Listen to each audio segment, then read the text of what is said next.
kuduha mukama mwese bane ba rudasumbwa bane ba mushobora byose tugire Kristo.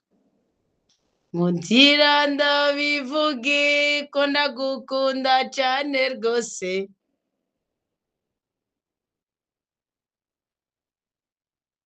Ndagukunda cyane mukama Yesu Kristo, uri umwami wanje.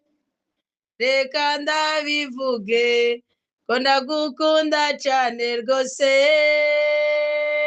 Nkundira ndabivuge ko ndagukunda cyane rwose. Ndagukunda cyane mukama Yesu Kristo, uri umwami wanje. Reka ndabivuge ko ndagukunda cyane rwose. Icama nawe ukabivuga biruhura umutima, bikura akaga, bikura igisuzuguriro, bikazana amahoro, ubwiza n'ubwizigirwa bikiyongera kuri twebwe tukabona kumara kabiri. Rega abantu benshi muriko murakenyuka kuko mutaramenya uburyo ubwo kugirane bwo kuyoboresha amarangamutima yanyu ukwizerera mu kuri kw'ijambo ry'Imana.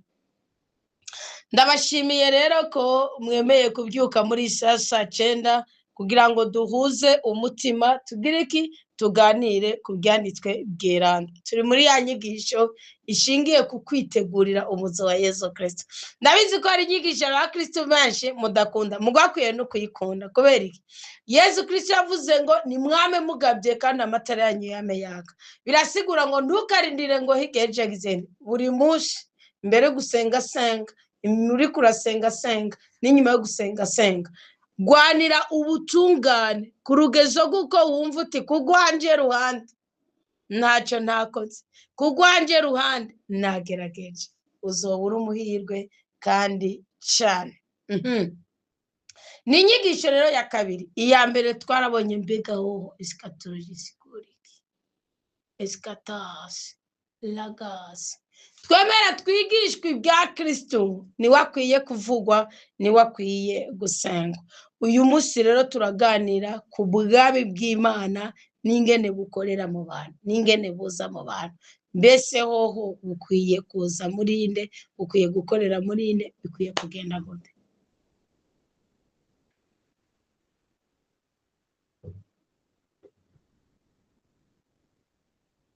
Ninde? N'abagabo n'abagore ni bande? Ninde abibereye? Ni usenga, ni uwihebeye Imana, ninde?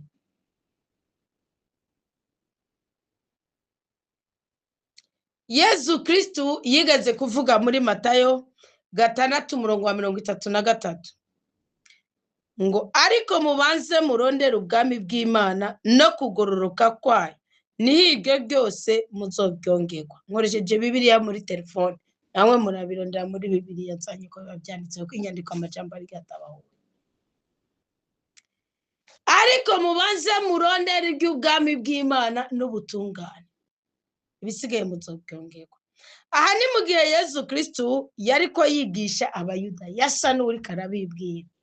Yarageje ugiyagerageje kuraba aya majambo y'Imana ari muri guhera muri Matayo 5 kuduga, uza gusanga Kristo Yesu ari handi yaravanye na wa mugore w'umunyasamariyakazi, ahejeje kumuganiza avuga ati mpasa amazi yo kunywa, arambwira ati ndi uguha amazi gute biboneka yuko uri umuyuda naje ndi umusamariyakazi. Amacakubiri yabaye guhera kuri basokuru nuyazi. Ambwira ati ya waruzi uri karagusaba amazi, mpasa amazi yo kunywa. Ambwira ati yacungora. Ambwira ati ya waruzi uri karayagusaba, niwe wari kuyamusaba. Kuko uri kuravoma uzongera unyote gugaruke. Mugabo yari guha amazi akumara inyota. Avuga ati none mayo mazi. Ambwira ati gerutsa n'umugabo wati nawumvise atuvuze ukuri koko. Nuwe mwararanye suwawe. Avuga ati yo ngumenye iryanje yo ngu erega aterera umubindi hasi arikangura. Mutima w'Imana twibutsa atumenyesha ukuri tuzanira umuco.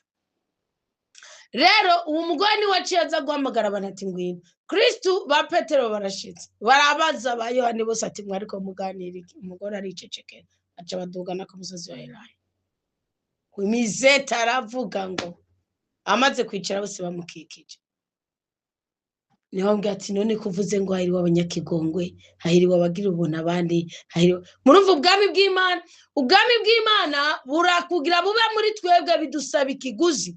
Niyo mpamvu ari inyigisho igira kabiri mbahaye muri uku kwezi k'umunani, Lewibe attitude, bibasaba ikiguzi. Hahiriwe abanyakigongwe ko nabazokigirirwa, hahiriwe abahamwa bahuga ubutungane ko bazobona Imana, hahiriwe abagira neza ko nabazogirirwa neza, hahiriwe iminwa itanga kuko izokwama hejuru y'isaba.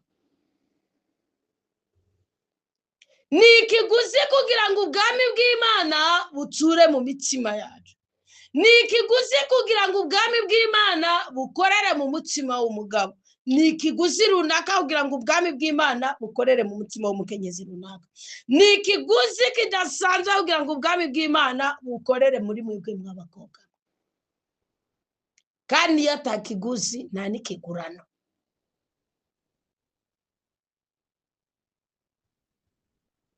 Bitandukanye na dawe wa twese uri mw'ijuru, izina ryawe nirininaze, ubwami bwawe nibukwire hose, ibyo ushaka ntibigirwe ku isi nko mw'ijuru dawe.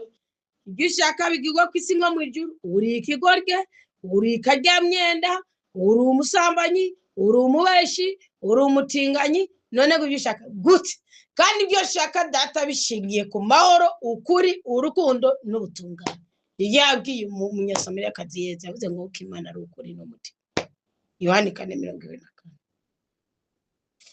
Amaze kubabwira iryo aravuga ati siko twari tubizi. Noneho tuzohore dusenga gute kugira ngo Imana ibidufashe ko n'abasogokuru bafatwa n'amasengesho. Yesu avuga ati dawa twese uri mw'ijuru, izina ryawe niryubahwe, kandi bwawe nibuze ibyo ushaka niwe ku isi nk'uko biba mw'ijuru. Ibyo kurya bidukuye muti ejo na turekure ibicumuro nk'uko naturekure na runaka yandogeye umugabo yararusenye nika shetani genda gusa yantwaye umugabo nk'uko natwe turekure abatugiriye nabi, nimwe mubanza kubikora.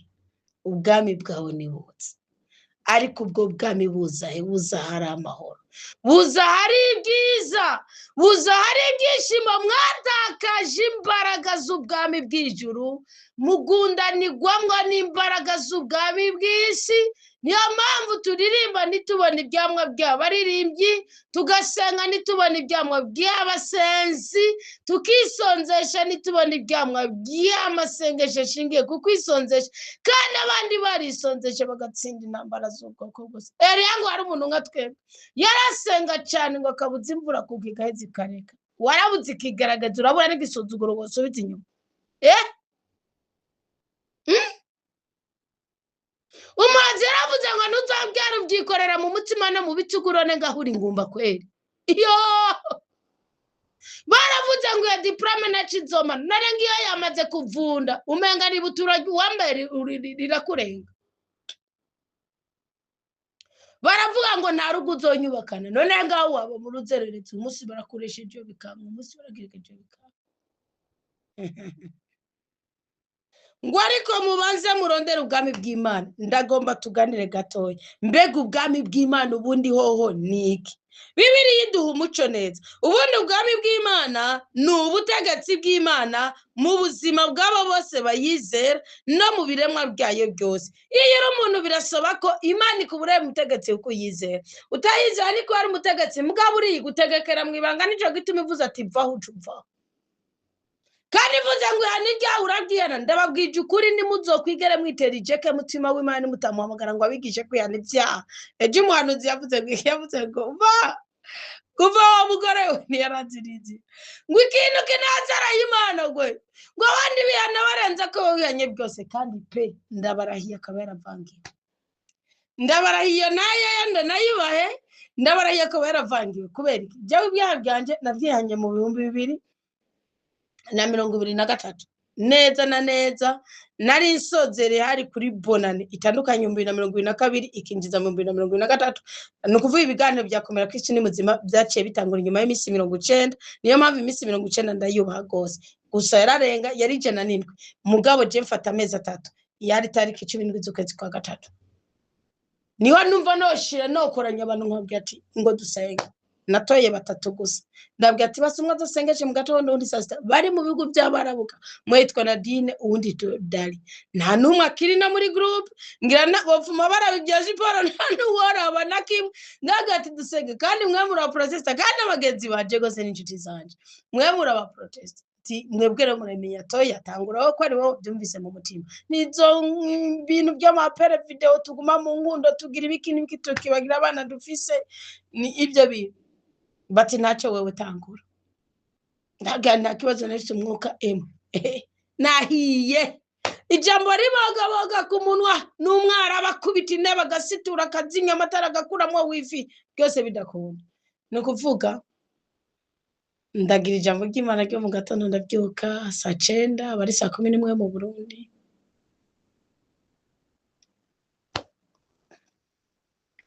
ndabaha ndabwira nagira ugira saa 3 twagwaye indwi yose mbere bari batatu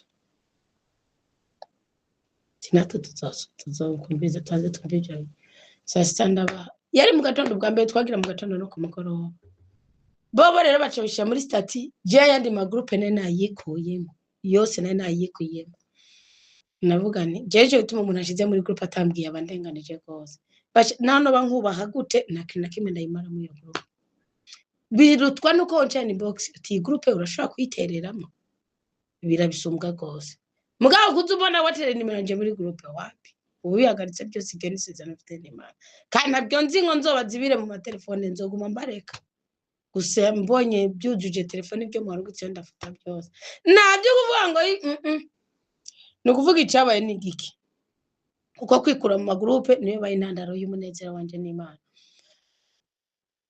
bobo rero bacibazisha muri ya magroupe navamo kumenize ndi groupe zabo ibyo mutima w'Imana yakoze ashiramo amavuta avuga ati uwo muntu yigishirizaho ijambo ry'Imana dushiye muri groupe yiwe nanje sinaba ariko ari amagroupe y'ijambo ry'Imana erega mwone uko mumaze nuko nabimenye jewe muntu bwose bwagenda bungwa ku nkakanuka kanyugunyugu nkakanuka kagugu nukuri penda kabuye Imana yitoreye ntimuzoze muranapinga nako kareke gatembagara aka kakasiya ni mukireke kitembagarira nakuvuga rero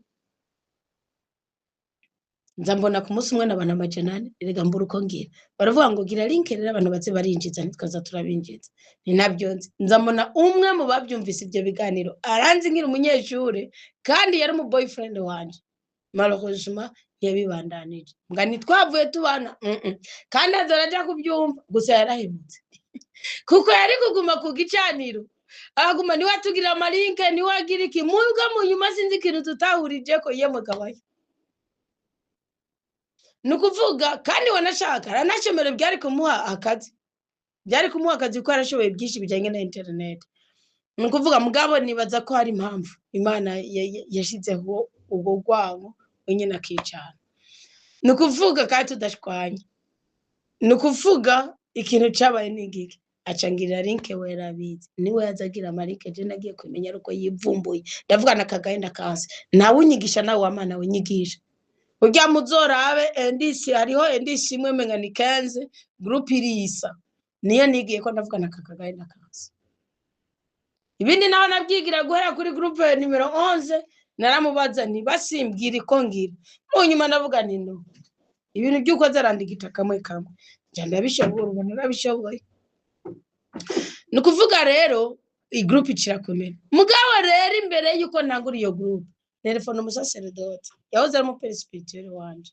ndamubwira ninda kwinginze jewe ukutuvugana ukangira audio ngakugira apere kuri imo ubuzima bwanje urabuzi ntaco nabaye mutazi n'urugo kokwa byose nabi natarazi ndavuga ati jewe ndakwinginze kubera ntazi ko nzova muri abo barabo ndakwinginze numva nshaka kubana n'Imana sinzi imyaka nzohamara uko mfise amadeni y'abantu negeza kubanza kuyariha yose ni nta kindi bukinyirukana ndakwinginze umbabarira ibicumuro byanje byose umiza kantu n'ikigongo unce n'impongano ndazikore arandahira ngo akazi ntiraterekura numva umujinya uraduze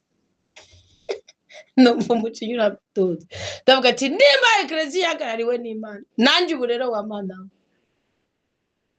nikazima nahawe nigeze no guhabwa isiga ry'abagwayi bisigura ko nazutse mu 2011 nabuze umwana w'imfura baraje kumisiga ry'abagwayi ndavuga nti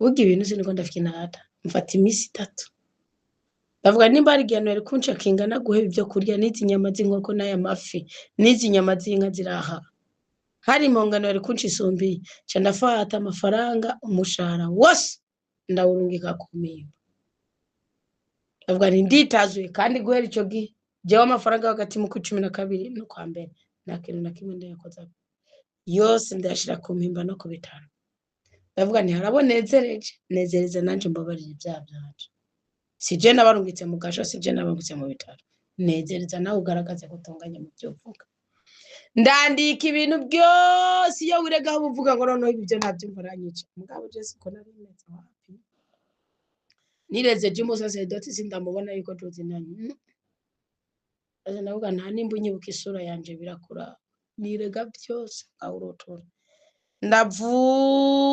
ndavuga ngira ngo ni nakabisho natanze kadakenewe ndakavuga ndavuga nabyandika ndavuga nimba iturira icyo ubona ko utambabariye ko nigishe icyo ubona ko mbabariye ko gishe nigisha ndacibaga ntumbwire ngo nugera ngo henga uzosubire wirege ahubwo ngwanye nireze mugabo nararize icanyetse ko Imana mbabariye narize hamwe na nanose muri mama namwarya nayo nimirije imyaka 40 amvamo ndarira ntasinziriye ngirana mba ndahagurutse mu butumwa rero mugabo ndumva ko mbaye sopre ndumva ko nijijwe rero ubwami bw'Imana kugira buze nubu ushaka gukorana n'Imana hamagara ubwami bwayo buze kandi ubwami bw'Imana ntibuza mu gasembwa sinovuga ngo ndi mweranda 100% mugabo ndiyijanita ndaza amakuru yanje ndazi ibinyoma byanje ndazi ububeshi bwanje ndazi remenanya ryanje ndazi byo byose ndabizi nabu uyu munsi jora kugwana n'ikintu ushoboye gukora kandi atamuntu umwe ntongera utoki sinde mugishi mukatolika wari wonongera utoki ngo sanze ndiko nakaboge bazena kundi tuboge mugankumva kubw'inyungu y'Imana uko Samusoni batabwirizwa kumunwa ukatabwirizwa kunwa ibintu biboretse imijatsi sindashingira koko niyirikiranga nditubona yaba byakunda kitari kizira muri Bibiliya mba namatana gajatsi nagateka ariko mutwe mugabo nikiziba nukuvuga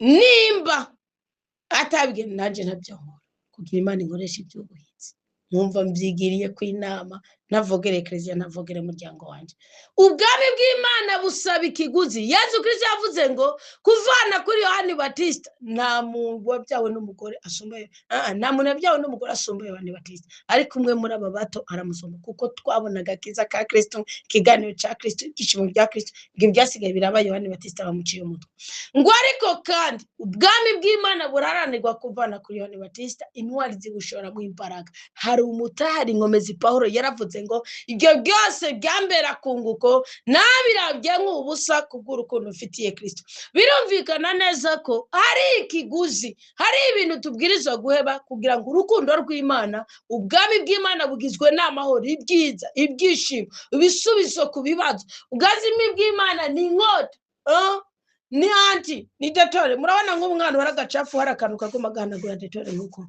ibitero byose bikomoka ku mwami w'ishi wamugwanizi mu bishetani byose bihanagurwa n'ubwami bw'Imana bukorera mu mitima yacu ari iki gicumu ruganana mu mutima wawe inzigo ishari ubusumu kuraguza ibyaha byagahonwera buno ukwitinga urumva ubutsinganyi umva uburasibwe n'ubuhomosexuel umva yambwe ngo politike mbi yose iri mu mutima wawe iranonera byonga kandi agasema Imana ntipfupfundike mugambi rero w'Imana ubwami bw'Imana niki ubwami bw'Imana n'ubutegetsi bw'Imana mu buzima bw'abayizera no mu biremwa byayo byose naho Imana iganza ikayobora abantu mu kuri mu bugororotsi no mu mahoro birasaba ko twitondera amategeko yayo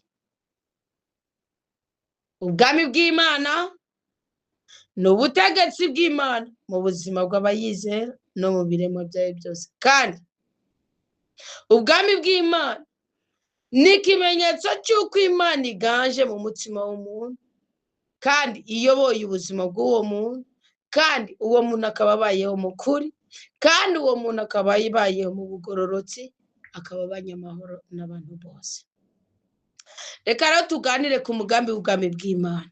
Ubundi umugambi w'ubwami bw'Imana ugamije iki? Ushingiye kuri Bibiliya. Nabwiwe niko ndifashisha Bibiliya muri telefone irabimfasha. Umugambi w'ubwami bw'Imana ugamije gukiza abantu biciye muri Yesu Kristo. Mwibuke umunyasamariyakazi, mwibuke umusamariya w'imbabazi, mwibuke wa mugore yafatwa asambanye, mwibuke wa munyakananikazi, mwibuke wa mugore amaze imyaka 10 bava amaraso. Gukiza abantu biciye muri Yesu Kristo.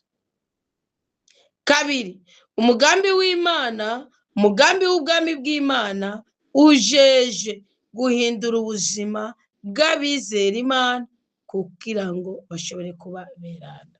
Gatatu, umugambi w'ubwami bw'Imana ujeje gukwiragiza ubutumwa bwiza mu makungu cyangwa mu mahanga yose.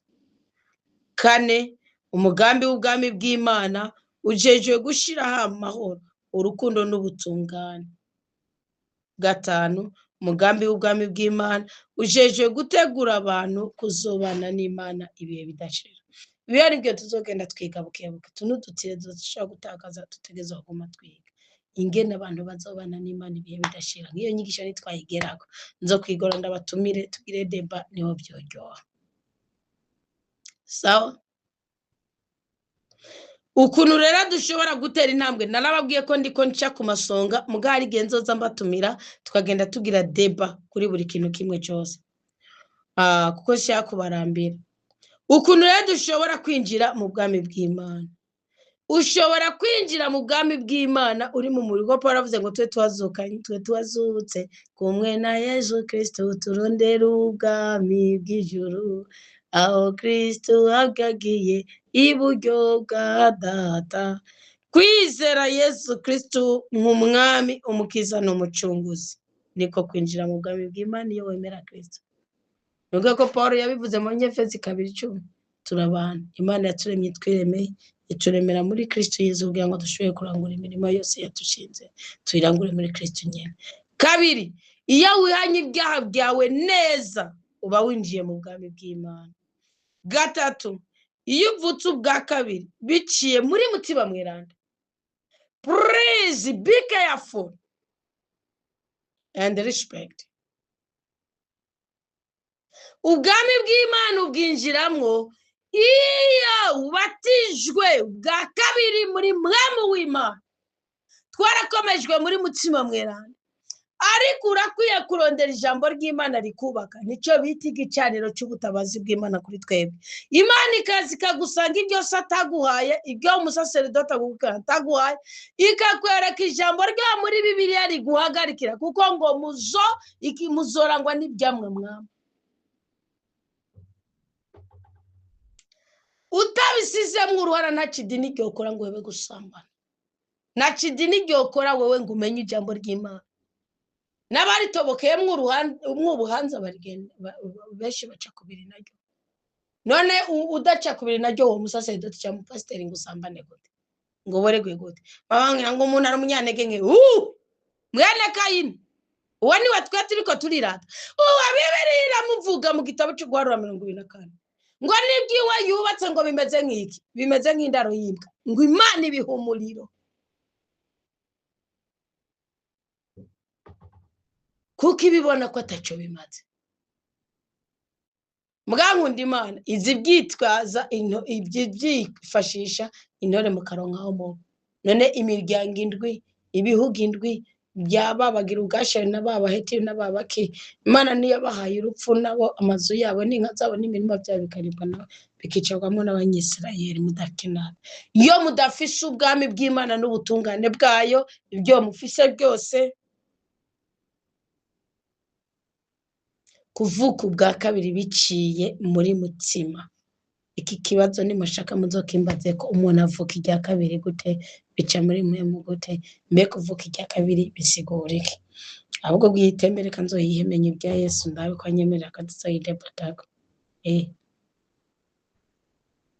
Kugendera mu kugamburukira ijambo ry'Imana.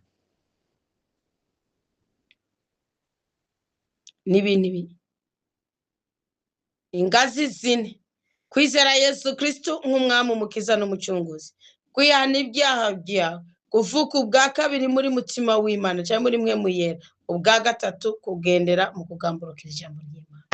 Niko guhora weza ariko Mana iyo kwa Farawo tarababaye, twaburiye abacu turanatoteza, twakoreshwa guburetsa tukica n'inzara, tugatekereza iwacu tugakumbura, tugeze mu butayu nabwo waturetse, waduhaga amano tugakomeza inzira, tugeze ku nyanja byari bikomeye, twarebaga hirya tukareba hino tukabura inzira, Farawo n'ingabo ze bari baturi inyuma, tureba imbere naho tukabona inyanja, ya nkoni ya Mose wayiravuye ku nyanja, twari tuyibye maze turambuka, twarashe n'uwihetse wabiroshe mu nyanja, Uwiteka we shimwa waranesheje ego aho wadukuye, Uwiteka we muri Egiputa ntituzayibuka, twebwe turagana iwacu i Kanani, Kristo ni watuyoboye ntabwo tuzayoba. Ko twinjira mu bwami bw'Imana. Kane, twabonye ubwami bw'Imana icyo bisigura, umugambi w'ubwami bw'Imana, uko twinjira mu bwami bw'Imana. Kane, inshingano z'abari mu bwami bw'Imana. Iyo uri mu bwami bw'Imana uba ufite inshingano zitandukanye n'izisigo. Ubwa mbere, utegeza gusenga ubudasiba, kurya igikere kitava mu mazi, ifi itava mu mazi bipfuye, igikere cyo birapfuma, c'est double nationalité.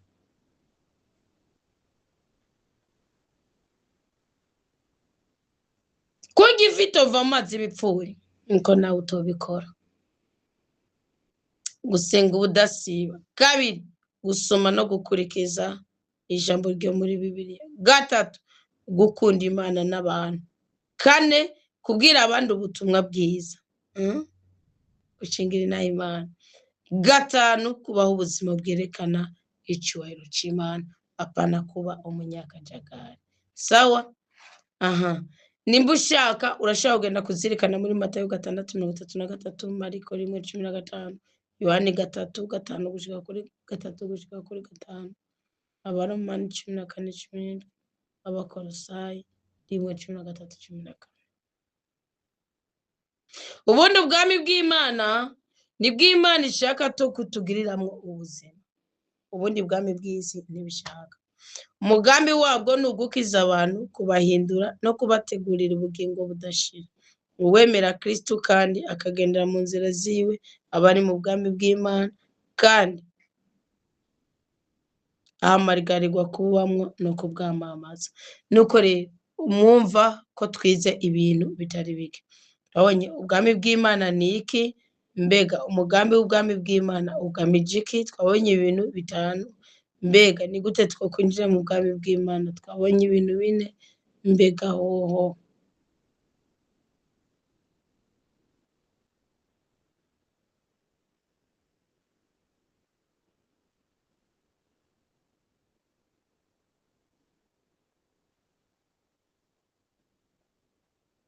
Tugerageze dusenga isengesho ridukura igisuzuguriro.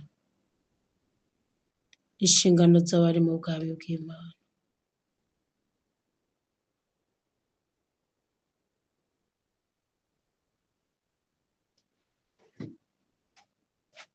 Inshingano z'abari mu bwami bw'Imana. Dawe wa twese uri mu ijuru, ndagushimiye cyane ko waduhamagariye kuba mu bwami bwawe, kandi izi ngazi zose tugiye kuziduga ko kugira ngo ubwami bwawe bukomerere mu mitima yacu. Turitwikirije amaraso y'umwana wa Yesu Kristo kugira ngo ntihagire agasembwa k'isi katubuza kuba mu bwami bwawe. Dufashe kukugamburukira, tugendere mu kuri no mu kwamamaza ubutumwa bwiza cyangwa inkuru nziza ya Yesu Kristo, kugira ngo dushire mu ngiro umugambi wawe maze mu izina rya Yesu Kristo duhabwe umugisha n'umugwiza. Amen. Kuzuze mutima wa mweranda kugira ngo twame tugwanye kibi duhurumbire iciza kandi twame twitandukanya n'icitwa igisuzuguriro cyose. Kugira ngo rero abakundwa b'Umukama dushobore kuguruza ikirere ciza maze twiyamire muri uwo mugambi w'Imana. Nabwiye ko ari inyigisho ya kabiri. Arampanuro zimwe mukeneye kumenya. Mwene Sirake yigeze kwandika mu kigabane c'indwi igora ku murongo wa mbere ngo ntugakore inabi n'inabi tokwiganzira, ja kure y'akarenganyo nako kazoguhunga. Mwana ntukabiba akarenganyo wohava ukimbura incuro indwi. Ntugasabe ubutegetsi Umukama canke ngo usabe icicaro c'iteka umwami. Ntukigire intungane imbere y'Umukama kandi ntukigire umunyabwitonzi imbere y'umwami. Ntukarondere kuba umucamanza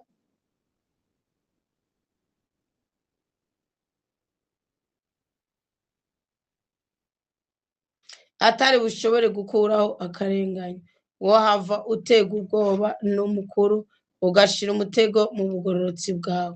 Ntugacumure ku bantu bo mu gisagara kandi ntukishire hasi mu ishengero. Ntugacumure ku bantu bo mu gisagara kandi ntukishire hasi ku bantu bo mu ishengero. Mwabonye igicaniro c'idini ni kibi cyane. Igicaniro c'idini gishobora kukuza kandi ugasanga na patiri apfa kubigwamo giturumbuka na byatsi kubera iki? Ugasanga patiri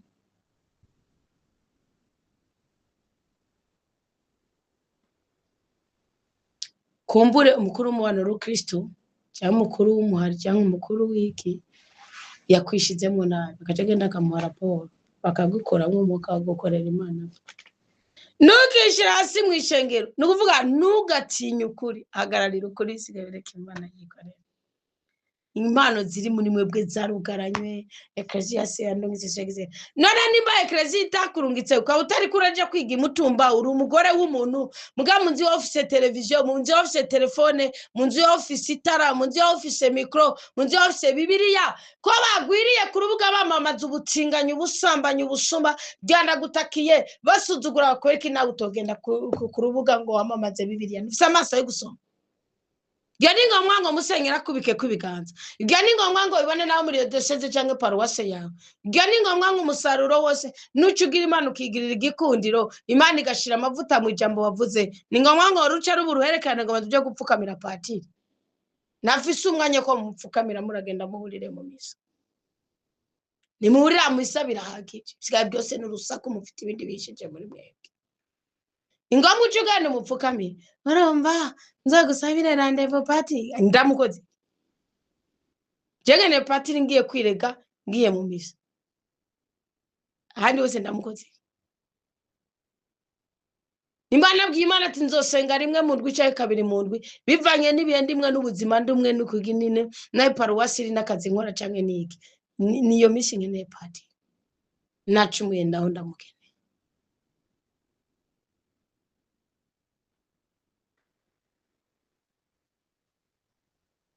Wanda menje murana bagora bajya baraganye kugenda bakumva baye gusoma misa ni bagende bajyame baruke basinzire bace babyuka basome Bibiliya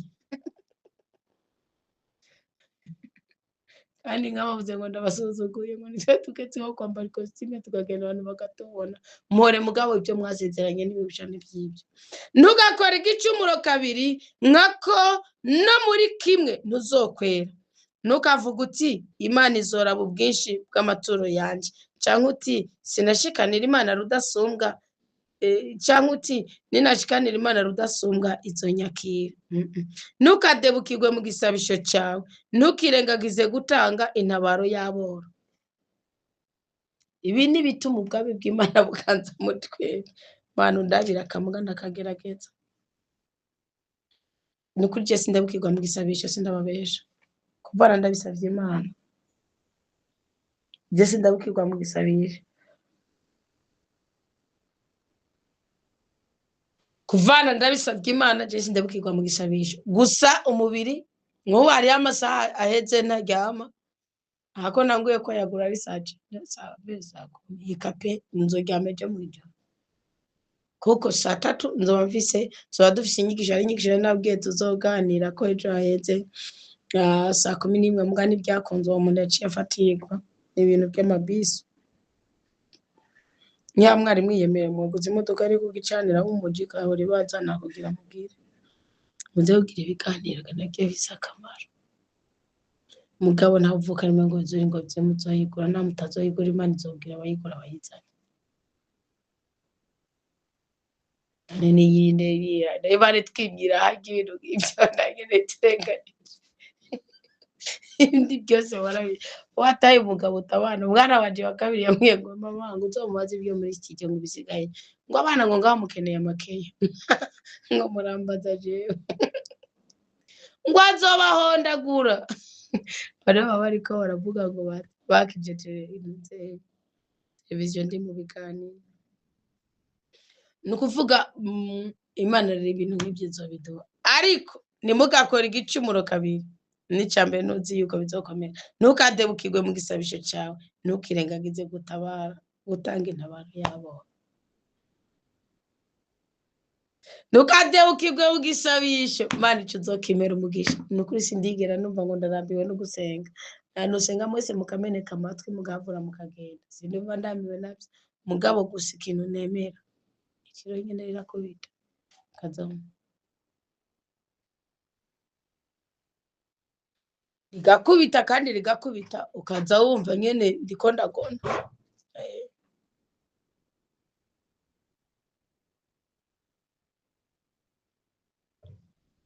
gusa aragiye gusanga naho nyene ari abadayimoni n'abantu tuza turakira arimo Kristo yambwiye ati none we kuhaye wakira abantu horo tubwira ko atari ngombwa ndabakire ngo arukwizera mu byo nabagiye ati ubwo ntuzwavuta akazi intego ndavuga no ya sinzotakaza intego muguranke buyepi ntukadebukirwe mu gisabisho cyawe ntukirengagize gutanga intabaro yabo ntugatwenga umuntu ari n'inunu mu mutima wiwe kuko uwucubya akongera agashira hejuru ariho aha rero baje gutokorwako ni wowe igihangange gusa kuko dukunda dusanga twagiriye rero ntugatwenga umuntu ari n'inunu mu mutima wiwe kuko uwucubya akongera agashira hejuru ariho mige kuvugisha kuri abantu mubabwira ukuri mubarungike ku Mana baganire n'Imana yabo ntukaremere ikinyoma mwene wanyu umugenzi ntukamugirire igisa n'ico ntukipfuze kunyomeka ikinyoma icyo ari cyo cyose nkako uko bibandanya nibishikana ku ciza ntukadabwe mu ishengero ry'abakurambere kandi ntugasubiremo ijambo mu gisabisho cyawe Imana ikeneye ko bimenesha amatwi amajambo torokanye ibyo ukeneye ibyo ushaka ibi n'ibintu dondagure wenze wigiye ntukanke igikorwa kiruhisha canke uburimyi bwarimwe na rudasumbwa ntukishire mu gihe ari caba c'umutsi niwibuke ko ishavu ry'Imana ritazoteba niwicishe bugufi rwose kuko igihano c'umubisha n'umuriro n'urunyo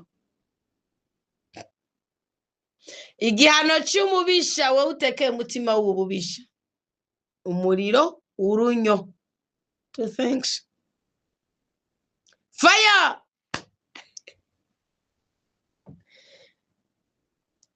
ntugakaba umugenzi n'inyungu cyangwa uwo muvukana by'ukuri inzaha biva muri Ofiri ntukavirire umugore w'umunyabwitonzi kandi umutima mwiza kuko ubutore bwiwe buruta inzahabu ntukagirire nabi umusuku akorana ukuri cyangwa umukozi yitanga umutima wawe nukunde umusuku w'incabwenge ntukamubuze umwidegemvye nuko ibi rero ni impanuro zimwe zimwe zijanye n'ubuzima rusangi ibyo bakwankiye n'ibyirukana ubwami bw'Imana iryo sengesho ribakorere izi nyigisho zidufashe mwumve ko ubwami bw'Imana umugambi w'ubwami bw'Imana kuye guseruka muri twebwe kugira ngo dushobore kwerekwa mu byo dukora byose. Ntukadebukirwe mu gisabisho cyawe, ntukirengagize gutanga intabaro y'aboro. Mwene Siraki 7:10. Imana ibahe umugisha, Imana ibanezereze, Imana ibarinde kubabara, Imana itwagure twagukirwe, idutabare, idutere iteka, kandi dutetere mu makuba atandukanye, duhabwe umugisha wagenewe abana ba rudasumbwa, tubone kwidegenja mu byo dukora byose. Amina, amen, amina, amina, amina. Haleluya. Komera Kristo ni muzima kandi agira neza byose. Uwiteka aturinde kuba